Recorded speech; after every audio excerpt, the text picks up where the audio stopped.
بسم اللہ الرحمن الرحیم۔ شروع کرتا ہوں اللہ کے نام سے جو بڑا مہربان نہایت رحم کرنے والا ہے۔ السلام علیکم۔ سیرت النبی صلی اللہ علیہ وآلہ وسلم، قسط نمبر 8، عنوان نرالی شان کا مالک۔ حضرت آمنہ کے انتقال کے 5 دن بعد ایمن آپ کو لے کر مکہ پہنچی۔ آپ کو عبد المطلب کے حوالے کیا۔ آپ کے یتیم ہو جانے کا انہیں اتنا صدمہ تھا کہ بیٹے کی وفات پر بھی اتنا نہیں ہوا تھا۔ عبد المطلب کے لیے کعبے کے سائے میں ایک قلین بچھایا جاتا تھا، وہ اس پر بیٹھا کرتے تھے۔ ان کا احترام اس قدر تھا کہ کوئی اور اس قلین پر بیٹھتا نہیں تھا۔ چنانچہ ان کے بیٹے اور قریش کے سردار اس قلین کے چاروں طرف بیٹھتے تھے، لیکن رسول اللہ صلی اللہ علیہ وآلہ وسلم وہاں تشریف لاتے تو سیدھے اس قلین پر جا بیٹھتے۔ اس وقت آپ ایک تندرست لڑکے تھے۔ آپ کی عمر 9 سال کے قریب ہو چلی تھی۔ آپ کے چچا عبد المطلب کے ادب کی وجہ سے آپ کو اس قلین سے ہٹانا چاہتے تو عبد المطلب کہتے، میرے بیٹے کو چھوڑ دو، اللہ کی قسم یہ بہت شان والا ہے۔ پھر وہ آپ کو محبت سے اس فرش پر بٹھاتے، آپ کی کمر پر شفقت سے ہاتھ پھیرتے، آپ کی باتیں سن سن کر حد درجے خوش ہوتے رہتے۔ کبھی وہ دوسروں سے کہتے، میرے بیٹے کو یہیں بیٹھنے دو، اسے خود بھی احساس ہے کہ اس کی بڑی شان ہے، اور میری آرزو ہے یہ اتنا بلند رتبہ پائے جو کسی عرب کو اس سے پہلے حاصل نہ ہوا ہو اور نہ بعد میں کسی کو حاصل ہو سکے۔ ایک بار انہوں نے یہ الفاظ کہے، میرے بیٹے کو چھوڑ دو، اس کے مزاج میں طبعی طور پر بلندی ہے، اس کی شان نرالی ہوگی۔ یہاں تک کہ عمر کے آخری حصے میں حضرت عبد المطلب کی آنکھیں جواب دے گئی تھیں، آپ نابینا ہو گئے تھے۔ ایسی حالت میں ایک روز وہ اس قلین پر بیٹھے تھے کہ آپ تشریف لے آئے اور سیدھے اس قلین پر جا پہنچے۔ ایک شخص نے آپ کو قلین سے کھینچ لیا، اس پر آپ رونے لگے۔ آپ کے رونے کی آواز سن کر عبد المطلب بے چین ہوئے اور بولے، میرا بیٹا کیوں رو رہا ہے؟ آپ کے قلین پر بیٹھنا چاہتا ہے، ہم نے اسے قلین سے اتار دیا ہے۔ یہ سن کر عبد المطلب نے کہا، میرے بیٹے کو قلین پر ہی بٹھا دو، یہ اپنا رتبہ پہچانتا ہے۔ میری دعا ہے کہ یہ اس رتبے کو پہنچے جو اس سے پہلے کسی عرب کو نہ ملا ہو، اس کے بعد کسی کو نہ ملے۔ اس کے بعد پھر اس نے آپ کو قلین پر بیٹھنے سے نہیں روکا۔ ایک روز بنو ملج کے کچھ لوگ حضرت عبد المطلب سے ملنے کے لیے آئے۔ ان کے پاس اس وقت آپ صلی اللہ علیہ وآلہ وسلم بھی تشریف فرما تھے۔ بنو مدلج کے لوگوں نے آپ کو دیکھا۔ یہ لوگ قیافہ شناس تھے۔ آدمی کا چہرہ دیکھ کر اس کے مستقبل کے بارے میں اندازے بیان کرتے تھے۔ انہوں نے عبد المطلب سے کہا، اس بچے کی حفاظت کریں، اس لیے کہ مقام ابراہیم پر جو حضرت ابراہیم علیہ السلام کے قدم کا نشان ہے، اس بچے کے پاؤں کا نشان بالکل اس نشان سے ملتا جلتا ہے۔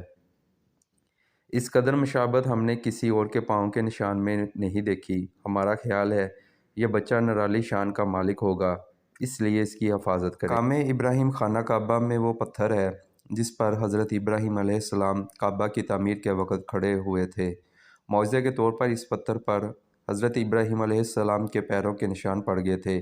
لوگ اس پتھر کی زیارت کرتے تھے۔ یہی مقام ابراہیم ہے۔ چونکہ آپ حضرت ابراہیم علیہ السلام کی نسل سے ہیں، اس لیے ان کے پاؤں کی مشابہت آپ میں ہونا قدرتی بات تھی۔ ایک روز حضرت عبد المطلب خانہ کعبہ میں حجر اسود کے پاس بیٹھے ہوئے تھے۔ ایسے میں ان کے پاس نجران کے عیسائی آ گئے۔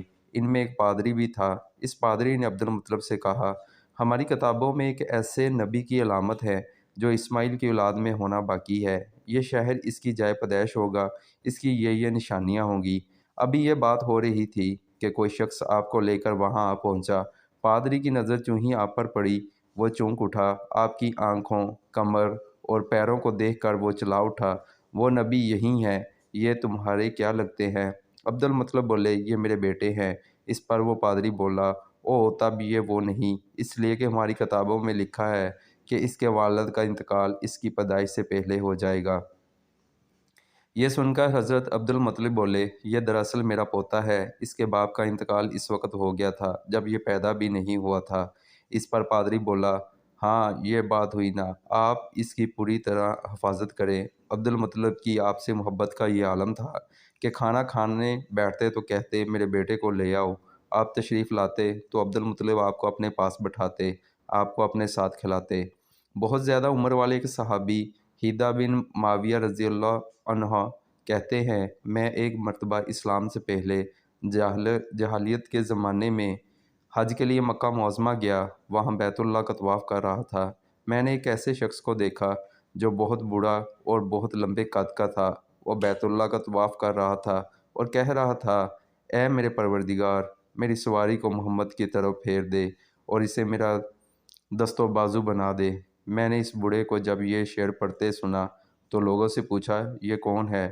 لوگوں نے بتایا، یہ عبد المطلب بن ہاشم ہیں، انہوں نے اپنے پوتے کو اپنے ایک اونٹ کی تلاش میں بھیجا ہے، وہ اونٹ گم ہو گیا ہے اور وہ پوتا ایسا ہے، جب بھی کسی گمشدہ چیز کی تلاش میں اسے بھیجا جاتا ہے تو وہ چیز لے کر ہی آتا ہے۔ پوتے سے پہلے یہ اپنے بیٹوں کو اس اونٹ کی تلاش میں بھیج چکے ہیں، لیکن وہ ناکام لوٹ آئے ہیں۔ اب چونکہ پوتے کو گئے ہوئے دیر ہو گئی ہے، اس لیے پریشان ہیں اور دعا مانگ رہے ہیں۔ تھوڑی ہی دیر گزری تھی کہ میں نے دیکھا آپ صلی اللہ علیہ وآلہ وسلم اونٹ کو لیے تشریف لا رہے ہیں۔ عبد المطلب نے آپ کو دیکھ کر کہا، میرے بیٹے، میں تمہارے لیے اس قدر فکر مند ہو گیا تھا کہ شاید اس کا اثر کبھی بھی میرے دل سے نہ جائے۔ عبد المطلب کی بیوی کا نام رقیہ بنت ابو صفی تھا۔ وہ کہتی ہیں، قریش کئی سال سے سخت قحط سالی کا شکار تھے، بارشیں بالکل بند تھیں، سب لوگ پریشان تھے۔ اسی زمانے میں نے ایک خواب دیکھا، کوئی شخص خواب میں کہہ رہا تھا، اے قریش کے لوگوں، تم میں سے ایک نبی ظاہر ہونے والا ہے، اس کے ظہور کا زمانہ آ گیا ہے، اس کے ذریعے تمہیں زندگی ملے گی، یعنی خوب بارشیں ہوں گی، سرسبزی اور شادابی ہوگی۔ تم اپنے لوگوں میں سے ایک ایسا شخص تلاش کرو جو لمبے قد کا ہو، گورے رنگ کا ہو، اس کی پلکیں گھنی ہوں، بھنویں اور ابرو ملے ہوئے ہوں۔ وہ شخص اپنی تمام اولاد کے ساتھ نکلے اور تم میں سے ہر خاندان کا ایک آدمی نکلے، سب پاک صاف ہوں اور خوشبو لگائیں، وہ حجر اسود کو بوسہ دیں، پھر سب جبل ابو قیس پر چڑھ جائیں، پھر وہ شخص جس کا حلیہ بتایا گیا ہے آگے بڑھے اور بارش کی دعا مانگے، تم سب آمین کہو تو بارش ہو جائے گی۔ صبح ہوئی تو رقیہ نے اپنا یہ خواب قریش سے بیان کیا۔ انہوں نے ان نشانیوں کو تلاش کیا تو سب کی سب نشانیاں انہیں عبد المطلب میں مل گئیں۔ چنانچہ سب ان کے پاس جمع ہوئے، ہر خاندان سے ایک ایک آدمی آیا، ان سب نے شرائط پوری کی۔ اس کے بعد سب ابو قیس پہاڑ پر چڑھ گئے۔ ان میں نبی کریم صلی اللہ علیہ وآلہ وسلم بھی تھے۔ آپ اس وقت نوعمر تھے۔ پھر عبد المطلب آگے بڑھے اور انہوں نے یوں دعا کی، اے اللہ، یہ سب تیرے غلام ہیں، تیرے غلاموں کی اولاد ہیں، تیری باندیاں ہیں اور تیری باندیوں کی اولاد ہیں۔ ہم پر جو برا وقت آ پڑا ہے تو دیکھ رہا ہے، ہم سلسل قحط سالی کا شکار ہیں۔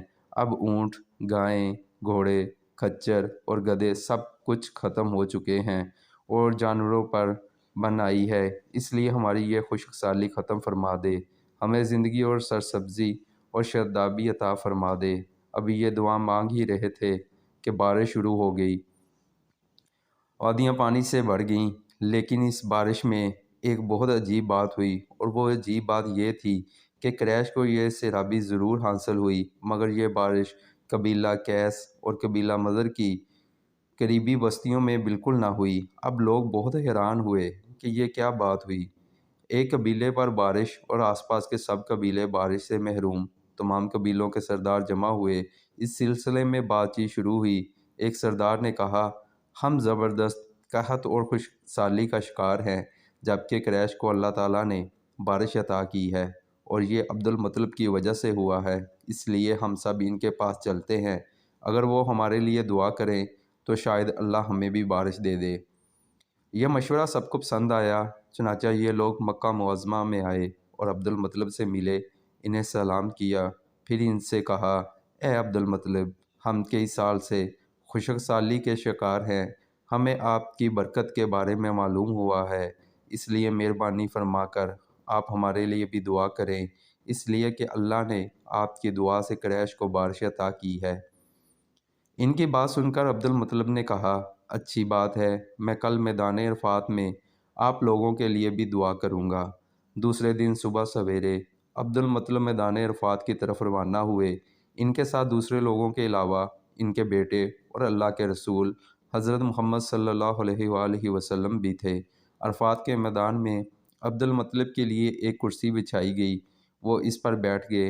نبی کریم صلی اللہ علیہ وآلہ وسلم کو انہوں نے گود میں بٹھا لیا، پھر انہوں نے ہاتھ اٹھا کر یوں دعا کی: اے اللہ، چمکنے والی بجلی کے پروردگار اور کڑکنے والی گرج کے مالک، پالنے والوں کے پالنے والے اور مشکلات کو آسان کرنے والے، یہ قبیلہ کیس اور قبیلہ مضر کے لوگ ہیں، یہ بہت پریشان ہیں، ان کی کمریں جھک گئی ہیں، یہ تجھ سے اپنی لاچاری اور بے کسی کی فریاد کرتے ہیں اور جان و مال کے بربادی کی شکایت کرتے ہیں۔ بس اے اللہ، ان کے لیے خوب برسنے والے بادل بھیج دے اور آسمان سے ان کے لیے رحمت عطا فرما، تاکہ ان کی زمینیں سرسبز ہو جائیں اور ان کی تکالیف دور ہو جائیں۔ عبد المطلب ابھی یہ دعا کر ہی رہے تھے کہ ایک سیاہ بادل اٹھا، عبد المطلب کی طرف آیا اور اس کے بعد اس کا رخ قبیلہ کیس اور بنو مضر کی بستیوں کی طرف ہو گیا۔ یہ دیکھ کر عبد المطلب نے کہا: اے گروہ قریش اور مضر، جاؤ، تمہیں سیرابی حاصل ہو گئی۔ چنانچہ یہ لوگ جب اپنی بستی میں پہنچے تو وہاں بارش شروع ہو چکی تھی۔ اب 7 سال کے ہو چکے تھے کہ آپ کی آنکھیں دکھنے کو آ گئیں۔ مکہ میں آنکھوں کا علاج کرایا گیا لیکن افاقہ نہ ہوا۔ عبد المطلب سے کسی نے کہا: عکاظ کے بازار میں ایک راہب رہتا ہے، وہ آنکھوں کی تکالیف کا علاج کرتا ہے۔ عبد المطلب آپ کو اس کے پاس لے گئے۔ اس کی عبادت گاہ کا دروازہ بند تھا۔ آپ نے اسے آواز دی، راہب نے کوئی جواب نہ دیا۔ اچانک عبادت گاہ میں شدید زلزلہ آیا۔ راہب ڈر گیا کہ کہیں عبادت خانہ اس کے اوپر نہ گر پڑے، اس لیے ایک دم باہر نکل آیا۔ اب اس نے آپ کو دیکھا تو چونک اٹھا۔ اس نے کہا: اے عبد المطلب، یہ لڑکا اس امت کا نبی ہے، اگر میں باہر نہ نکل آتا تو یہ عبادت گاہ ضرور مجھ پر گر پڑتی۔ اس لڑکے کو فوراً واپس لے جاؤ اور اس کی حفاظت کرو، کہیں یہودی یا عیسائیوں میں سے کوئی اسے قتل نہ کر دے۔ پھر اس نے کہا: اور رہی بات ان کی آنکھوں کی، تو آنکھوں کی دعا تو خود ان کے پاس موجود ہے۔ عبد المطلب یہ سن کر حیران ہوئے اور بولے: ان کے اپنے پاس ہے؟ میں سمجھا نہیں۔ ہاں، ان کا لب دین ان کی آنکھوں میں لگائیں۔ انہوں نے ایسا ہی کیا، آنکھیں فوراً ٹھیک ہو گئیں۔ پرانی آسمانی کتابوں میں آپ کی بہت سی نشانیاں لکھی ہوئی تھی، اس کی تفصیل بہت دلچسپ ہے۔ یمن میں ایک قبیلہ حمیر تھا، وہاں ایک شخص سیف بن یزن تھا، وہ سیف حمیری کہلاتا تھا۔ کسی زمانے میں اس کے باپ دادا اس ملک پر حکومت کرتے تھے، لیکن پھر حبشیوں نے یمن پر حملہ کیا اور اس پر قبضہ کر لیا۔ وہاں حبشیوں کی حکومت ہوگی۔ 70 سال تک یمن حبشیوں کے قبضے میں رہا۔ جب یہ سیف بڑا ہوا تو اس کے اندر اپنے باپ دادا کا ملک آزاد کرانے کی امنگ پیدا ہوئی۔ چنانچہ اس نے ایک فوج تیار کی، اس فوج کے ذریعے حبشیوں پر حملہ کیا اور انہیں یمن سے بھگا دیا۔ اس طرح وہ باپ دادا کے ملک کو آزاد کرانے میں کامیاب ہو گیا، وہاں کا بادشاہ بن گیا۔ یہ یمن عرب کا علاقہ تھا۔ جب اس پر حبشیوں نے قبضہ کیا تھا تو عربوں کو بہت افسوس ہوا۔ 70 سال بعد جب یمن کے لوگوں نے حبشیوں کو وہاں نکال باہر کیا تو عربوں کو بہت خوشی ہوئی۔ ان کی خوشی کی ایک وجہ تو یہ تھی کہ ان حبشیوں نے ابرہہ کے ساتھ مکہ پر چڑھائی کی تھی۔ چاروں طرف سے عربوں کے وفد سیف کو مبارکباد دینے کے لیے آنے لگے۔ قریش کا ایک وفد مبارک دینے کے لیے گیا۔ اس وفد کے سردار عبد المطلب تھے۔ یہ وفد جب یمن پہنچا تو سیف اپنے محل میں تھا، اس کے سر پر تاج تھا، سامنے تلوار رکھی تھی اور حمیری سردار اس کے دائیں بائیں بیٹھے تھے۔ سیف کو قریش کے وفد کی آمد کے بارے میں بتایا گیا۔ اسے یہ بھی بتایا گیا کہ یہ لوگ کس رتبے کے ہیں۔ اس نے ان لوگوں کو آنے کی اجازت دے دی۔ یہ وفد دربار میں پہنچا۔ عبد المطلب آگے بڑھ کر اس کے سامنے جا کھڑے ہوئے۔ انہوں نے بات کرنے کی اجازت چاہی۔ سیف نے کہا: اگر تم بادشاہوں کے سامنے بولنے کے آداب سے واقف ہو تو ہماری طرف سے اجازت ہے۔ تب عبد المطلب نے کہا: اے بادشاہ، ہم کعبہ کے خادم ہیں، اللہ کے گھر کے محافظ ہیں، ہم آپ کو مبارکباد دینے آئے ہیں۔ یمن پر حبشی حکومت ہمارے لیے بھی بوجھ بنی ہوئی تھی، آپ کو مبارک ہو۔ آپ کے اس کارنامے سے آپ کے بزرگوں کو بھی عزت ملے گی اور آنے والی نسلوں کو بھی وقار حاصل ہوگا۔ سیف ان کے الفاظ سن کر بہت خوش ہوا، بے اختیار بول اٹھا: اے شخص، تم کون ہو؟ کیا نام ہے تمہارا؟ انہوں نے کہا: میرا نام عبد المطلب بن ہاشم ہے۔ سیف نے ہاشم کا نام سن کر کہا: تب تو تم ہماری بہن کے لڑکے ہو۔ عبد المطلب کی والدہ مدینے کے قبیلے خزراج کی تھی اور خزراج کا قبیلہ دراصل یمن کا تھا، اس لیے سیف نے ہاشم کا نام سن کر کہا، تب تو تم ہماری بہن کے لڑکے ہو۔ پھر اس نے کہا، ہم آپ سب کو خوش آمدید کہتے ہیں، آپ کے جذبات کی قدر کرتے ہیں۔ اس کے بعد قریش کے وفد کو سرکاری مہمان خانے میں ٹھہرا دیا گیا، ان کی خوب خاطر مدارت کی گئی، یہاں تک کہ ایک ماہ گزر گیا۔ ایک ماہ کی مہمان نوازی کے بعد سیف نے انہیں بلایا۔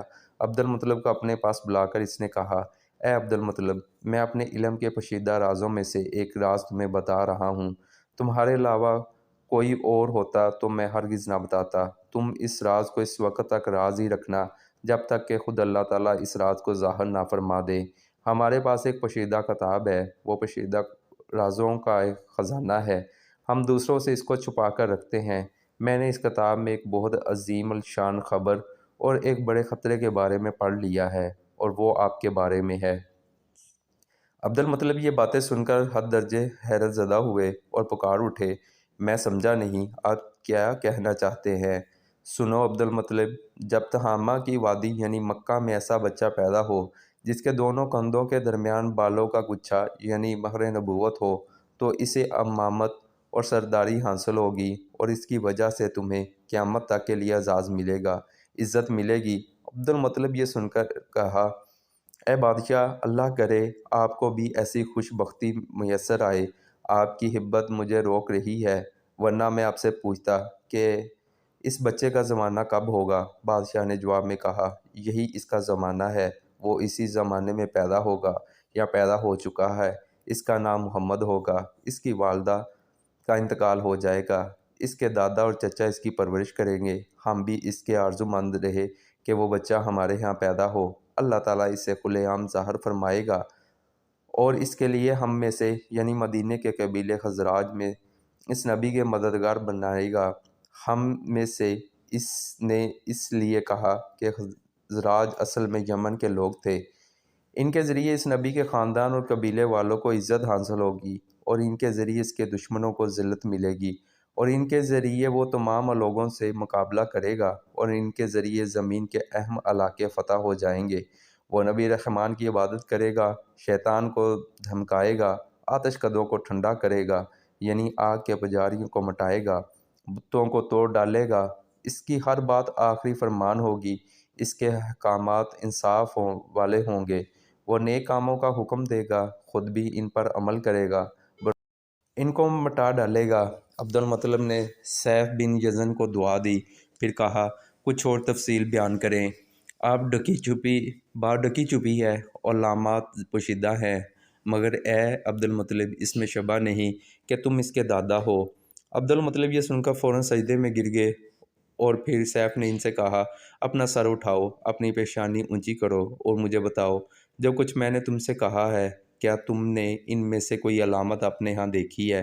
اس پر عبد المطلب نے کہا، ہاں، میرا ایک بیٹا تھا، میں اسے بہت چاہتا تھا، میں نے ایک شریف اور معزز لڑکی آمنہ بنت وہب عبد مناف سے اس کی شادی کر دی، وہ میری قوم کے انتہائی باعزت خاندان سے تھی، اس سے میرے بیٹے کے ہاں ایک بیٹا پیدا ہوا، میں نے اس کا نام محمد رکھا، اس بچے کا باپ اور ماں دونوں فوت ہو چکے ہیں، اب میں اور اس کا چچا ابو طالب اس کی دیکھ بھال کرتے ہیں۔ اب سیف نے ان سے کہا، میں نے تمہیں جو کچھ بتایا ہے وہ واقعہ اسی طرح ہے، اب تم اپنے پوتے کی حفاظت کرو اور اسے یہودیوں سے بچائے رکھو، اس لیے کہ وہ اس کے دشمن ہیں۔ یہ اور بات ہے کہ اللہ تعالیٰ ہرگز ان لوگوں کو ان پر قابو نہیں پانے دے گا۔ میں نے جو کچھ آپ کو بتایا ہے اس کا اپنے قبیلے والوں سے ذکر نہ کرنا، مجھے ڈر ہے کہ ان باتوں کی وجہ سے ان لوگوں میں حسد اور جلن نہ پیدا ہو جائے۔ یہ لوگ سوچ سکتے ہیں یہ عزت اور بلندی آخر انہیں کیوں ملنے والی ہے، یہ لوگ ان کے رستے میں رکاوٹیں کھڑی کریں گے، اگر یہ لوگ اس وقت تک زندہ نہ رہے تو ان کی اولادیں یہ کام کریں گی، اگر مجھے یہ معلوم نہ ہوتا کہ اس نبی کے ظہور سے پہلے ہی موت مجھے آ لے گی تو میں اپنے اونٹوں اور قافلوں کے ساتھ روانہ ہوتا اور ان کی سلطنت کے مرکز یثرب پہنچتا، کیونکہ میں اس کتاب میں یہ بات پاتا ہوں کہ شہر یثرب ان کی سلطنت کا مرکز ہوگا، ان کی طاقت کا سرچشمہ ہوگا، ان کی مدد اور نصرت کا ٹھکانہ ہوگا، اور ان کی وفات کی جگہ ہوگی، اور انہیں دفن بھی یہیں کیا جائے گا، اور ہماری کتاب پچھلے علوم سے بڑی پڑی ہے، مجھے پتہ ہے اگر میں اس وقت ان کی عظمت کا اعلان کروں تو خود ان کے لیے اور میرے لیے خطرات پیدا ہو جائیں گے۔ یہ ڈر نہ ہوتا تو میں اسی وقت ان کے بارے میں یہ تمام باتیں سب کو بتا دیتا، عربوں کے سامنے ان کی سربلندی اور اونچے رتبے کی داستانیں سنا دیتا، لیکن میں نے یہ راز تمہیں بتایا ہے، تمہارے ساتھیوں میں سے بھی کسی کو نہیں بتایا۔ اس کے بعد اس نے عبد المطلب کے ساتھیوں کو بلایا، ان میں سے ہر ایک کو 10 حبشی غلام، 10 حبشی باندیاں اور دھاڑی دار یمنی چادریں، بڑی مقدار میں سونا چاندی، 100 اونٹ اور عنبر کے بڑے ڈبے دیے۔ پھر عبد المطلب کو اس سے 10 گنا زیادہ دیا اور بولا، سال گزرنے پر میرے پاس ان کی خبر لے کر آنا اور ان کے حالات بتانا۔ سال گزرنے سے پہلے ہی اس بادشاہ کا انتقال ہو گیا۔ عبد المطلب اکثر اس بادشاہ کا ذکر کیا کرتے تھے۔ آپ کی عمر 8 سال کی ہوئی تو عبد المطلب کا انتقال ہو گیا۔ اس طرح ایک عظیم سرپرست کا ساتھ چھوٹ گیا۔ اس وقت عبد المطلب کی عمر 95 سال تھی۔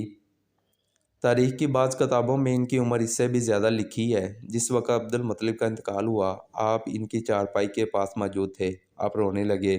عبد المطلب کو عجون کے مقام پر ان کے دادا کسی کے پاس دفن کیا گیا۔ مرنے سے پہلے انہوں نے نبی کریم صلی اللہ علیہ وآلہ وسلم کو اپنے بیٹے ابو طالب کے حوالے کیا۔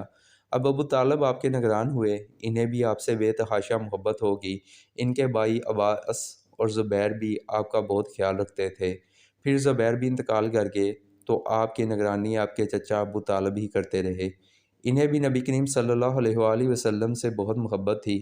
جب انہوں نے آپ کی برکات دیکھی، معجزے دیکھے، تو ان کی محبت میں اور اضافہ ہو گیا۔ یہ مالی اعتبار سے کمزور تھے، 2 وقت سارے گھرانے کو پیٹ بھر کر کھانا نہیں ملتا تھا، لیکن جب نبی کریم صلی اللہ علیہ وآلہ وسلم ان کے ساتھ کھانا کھاتے تو تھوڑا کھانا بھی ان سب کے لیے کافی ہو جاتا، سب کے پیٹ بھر جاتے۔ اس لیے جب دوپہر یا رات کے کھانے کا وقت ہوتا تو اور سب دسترخوان پر بیٹھتے تو ابو طالب ان سے کہتے، ابھی کھانا شروع نہ کرو، میرا بیٹا آ جائے پھر شروع کرنا۔ پھر آپ تشریف لے آتے اور ان کے ساتھ بیٹھ جاتے۔ آپ کی برکت اس طرح ظاہر ہوتی کہ سب کے سیر ہونے کے بعد بھی کھانا بچ جاتا۔ اگر دودھ ہوتا تو پہلے نبی کریم صلی اللہ علیہ وآلہ وسلم کو پینے کے لیے دیا جاتا، پھر ابو طالب کے بیٹے پیتے، یہاں تک کہ ایک ہی پیالے سے سب کے سب دودھ پی لیتے، خوب سیر ہو جاتے اور دودھ پھر بھی بچ جاتا۔ ابو طالب کے لیے ایک تکیہ رکھا رہتا تھا، وہ اسے ٹیک لگا کر بیٹھتے تھے۔ رسول اللہ صلی اللہ علیہ وآلہ وسلم تشریف لاتے تو آ کر سیدھے اس تکیے کے ساتھ بیٹھ جاتے۔ یہ دیکھ کر ابو طالب کہتے، میرے بیٹے کو اپنے بلند رتبے کا احساس ہے۔ ایک بار مکہ میں قحط پڑ گیا، بارش بالکل نہ ہوئی۔ لوگ ایک دوسرے سے کہتے تھے، لات اور عزا سے بارش کی دعا کرو، کچھ کہتے تھے تیسرے بڑے بت منات پر بھروسہ کرو۔ اسی دوران ایک بوڑھے نے کہا، تم حق اور سچائی سے بھاگ رہے ہو، تم میں ابراہیم علیہ السلام اور اسماعیل علیہ السلام کی نشانی موجود ہے، تم اسے چھوڑ کر غلط رستوں پر کیوں جا رہے ہو؟ اس پر لوگوں نے اس سے کہا کہ آپ کی مراد ابو طالب سے ہے۔ اس نے جواب میں کہا، ہاں میں یہی کہنا چاہتا ہوں۔ اب سب لوگ ابو طالب کے گھر کی طرف چلے۔ وہاں پہنچ کر انہوں نے دروازے پر دستک دی تو ایک خوبصورت آدمی باہر آیا۔ اس نے تہمد لپٹ رکھا تھا۔ سب لوگ اس کی طرف بڑھے اور بولے، اے ابو طالب، وادی میں قحط پڑا ہے، بچے بھوکے مر رہے ہیں، اسے لے آؤ اور ہمارے لیے بارش کی دعا کرو۔ چنانچہ ابو طالب باہر آئے، ان کے ساتھ رسول اللہ صلی اللہ علیہ وآلہ وسلم بھی تھے۔ آپ ایسے لگ رہے تھے جیسے اندھیروں میں سورج نکل آیا ہو۔ ابو طالب کے ساتھ اور بھی بچے تھے، لیکن انہوں نے آپ ہی کا بازو پکڑا ہوا تھا۔ اس کے بعد ابو طالب نے آپ کی انگلی پکڑ کر کعبے کا طواف کیا۔ یہ طواف کر رہے تھے اور دوسرے لوگ آسمان کی طرف نظر اٹھا اٹھا کر دیکھ رہے تھے، جہاں بادل کا ایک ٹکڑا بھی نہیں تھا۔ لیکن پھر اچانک ہر طرف سے بادل گھر کر کر آنے لگے۔ اس قدر زوردار بارش ہوئی کہ شہر اور جنگل سیراب ہو گئے۔ ابو طالب ایک بار ذی الحجاز کے میلے میں گئے۔ یہ جگہ عرفات سے تقریباً 8 کلومیٹر دور ہے۔ ان کے ساتھ رسول اللہ صلی اللہ علیہ وآلہ وسلم بھی تھے۔ ایسے میں ابو طالب کو پیاس محسوس ہوئی۔ انہوں نے آپ سے کہا، بھتیجے مجھے پیاس لگی ہے۔ یہ بات انہوں نے اس لیے نہیں کہی تھی کہ آپ کے پاس پانی تھا، بلکہ اپنی بے چینی ظاہر کرنے کے لیے کہی تھی۔ چچا کی بات سن کر آپ فوراً سواری سے اترے اور بولے چچا جان آپ کو پیاس لگی ہے؟ انہوں نے کہا ہاں بھتیجے پیاس لگی ہے۔ یہ سنتے ہی آپ نے ایک پتھر پر اپنا پاؤں مارا۔